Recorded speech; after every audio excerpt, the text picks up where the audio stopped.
juga.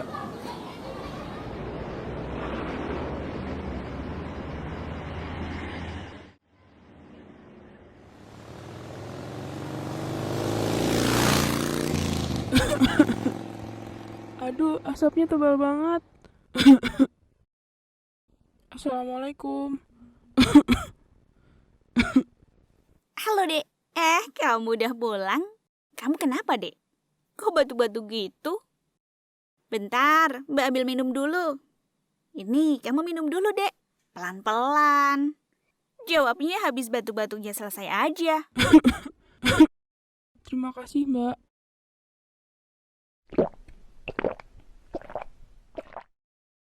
Jadi, sepulang sekolah tadi, sewaktu di jalan ada motor yang lewat, Mbak. Tiba-tiba motornya mengeluarkan asap yang tebal sekali. Asap itu buat aku terbatuk-batuk, Mbak. Lalu, apa yang kamu lakukan, Dek?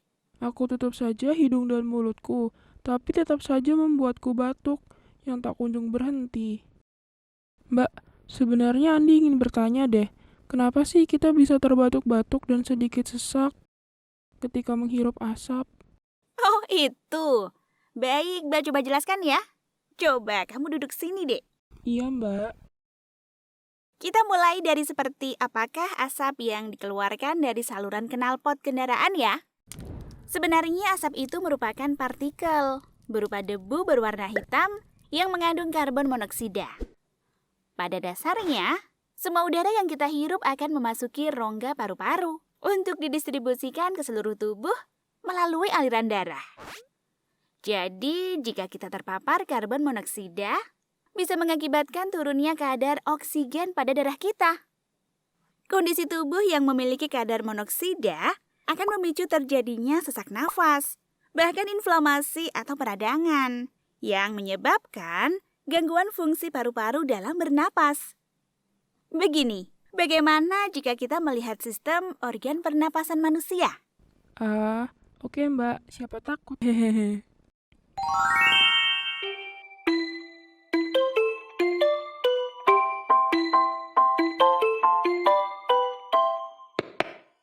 Organ pernapasan manusia itu dimulai dari hidung lalu berjalan ke rongga hidung.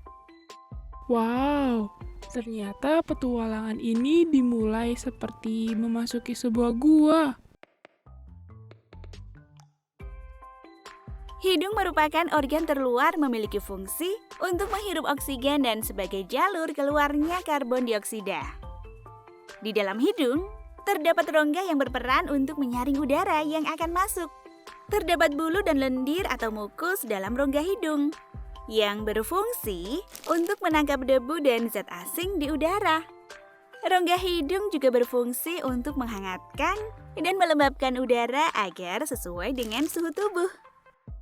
Setelah kita menghirup udara melalui hidung, kemudian akan masuk ke jalur menuju tenggorokan atau faring.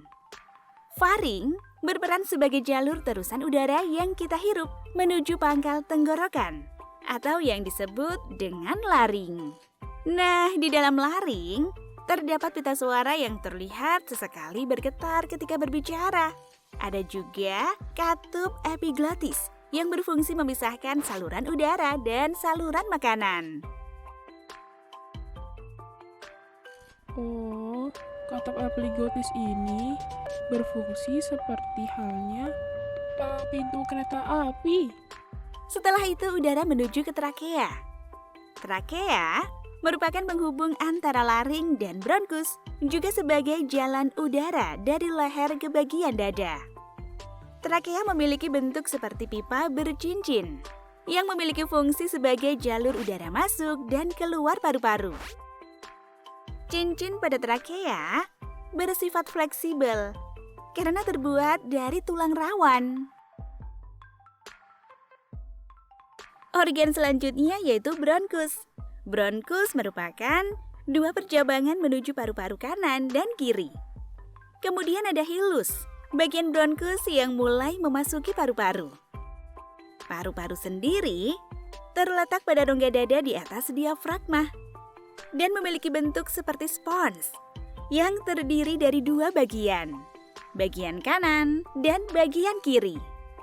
Di setiap paru-paru memiliki bagian yang disebut lobus. Pada paru-paru kanan, terdapat 3 lobus. Sedangkan paru-paru kiri hanya memiliki 2 lobus. Bagian paru-paru kanan lebih panjang daripada bagian paru-paru kiri. Karena bagian paru-paru kiri harus berbagi tempat dengan organ jantung. Setelah melewati hilus, saluran bronkus akan bercabang-cabang. Kemudian semakin kecil salurannya. Itulah yang disebut bronkiolus. Setelah melewati bronkiolus, kemudian udara berakhir di alveolus. Kumpulan dari jutaan alveoli. Mereka merupakan kantung-kantung udara yang terdapat pada ujung-ujung bronkiolus. Setelah udara memasuki alveolus, seluruh udara memenuhi semua alveoli. Kemudian, gelembung oksigen menekan dinding alveoli menuju aliran darah. Oksigen terpompa masuk dari pembuluh vena paru-paru menuju ke serambi kiri jantung. Kemudian, oksigen dibawa oleh darah menuju ke pembuluh darah terbesar yang disebut aorta. Aorta membantu memasok darah yang mengandung oksigen ke seluruh arteri yang terdapat pada tubuh. Bagaimana, Andi? Apa kamu sudah paham? Wah, sekarang Andi jadi paham, Mbak. Makasih ya, Mbak, penjelasannya. Setelah penjelasan tadi, berarti kita semua benar-benar harus menjaga kesehatan sistem organ pernafasan kita ya, Mbak. Soalnya kan nanti bisa batuk-batuk ataupun sesak dan lainnya jika kurang diperhatikan. Benar, Andi. Adik Mbak pinter banget deh. Hehehe, siapa dulu dong Mbaknya? Karena penjelasan Mbak tadi, sekarang Andi jadi tahu kenapa kita terbatuk-batuk saat menghirup asap kendaraan. Makasih ya Mbak Dewi sayang. Iya, sama-sama, Andi. Ya sudah kalau begitu, sekarang kamu mandi dulu. Bersih-bersih, agar sisa asap di bajumu tidak terhirup lagi. Oke, siap Mbak. Andi bersih-bersih dulu ya.